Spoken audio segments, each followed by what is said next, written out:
This is DITW, Anatomy and Physiology, and you are watching the video on the autonomic nervous system. Can you recall a time in your life when you were really scared? Maybe you have been out camping or out for a walk in the woods, and you came across a bear or a mountain lion. Or maybe being out in a public place, you are confronted by a violent or threatening individual. Can you recall what happens to your body in that moment? Your heart rate increases, you might start sweating, your anxiety increases, which causes you to become more focused on protecting yourself through either fighting or running away. There's also other things that happen that you are not always aware of. Your pupils dilate to let in more light, the blood vessels in your lungs dilate to allow for more oxygen, and blood flow is restricted from the stomach since eating is not a priority in a dangerous situation. All these things start happening unconsciously and simultaneously, which begs the question, what causes all of this to happen? This all happens to be the work of the autonomic nervous system. The autonomic nervous system is a complex division of the nervous system which automatically regulates certain aspects of the human body for survival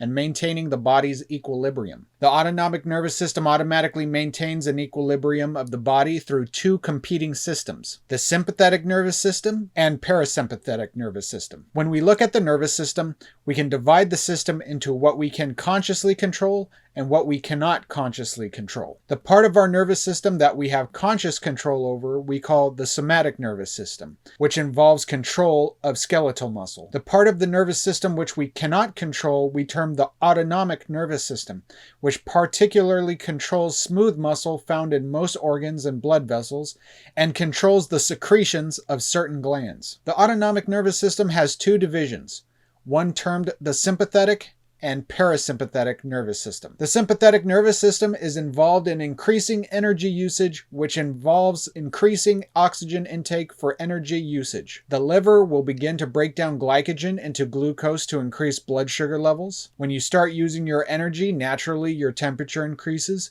so your body will sweat to deal with this issue, and the blood vessels around your body will begin to constrict in the organs which are not necessary to immediate survival. The parasympathetic nervous system is mainly involved in the processes related to being in a state where energy is conserved and converted for storage. With that in mind, systems throughout the body work in such a way to use less energy than when the sympathetic nervous system is activated. For example, the pupils of the eyes constrict since the eyes require less light in less threatening/exciting situations. The body does not require as much oxygen as you do when you are running or fighting, so the airway branches of the lungs constrict to prevent excess oxygen from entering, and in order to eat, an increase in gastric secretions and saliva occur to aid in the breakdown and eventual digestion of food. It's important to understand that the sympathetic and parasympathetic are constantly at work against each other, but one may be more dominant in its influence over the body. If I am nice and comfortable, about to fall asleep after eating a meal,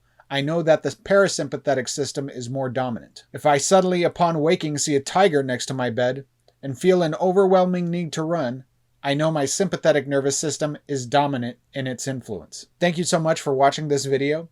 If you want more information on other systems, please visit my YouTube page for other great anatomy and physiology videos. Before you leave, make sure to drop a like on this video by hitting the thumbs up button down below and share with friends who are also interested in anatomy and physiology. If you have any questions regarding anatomy and physiology, please leave them in the comments section below. And please subscribe and hit the bell button to know when new videos become available. Once again, thank you.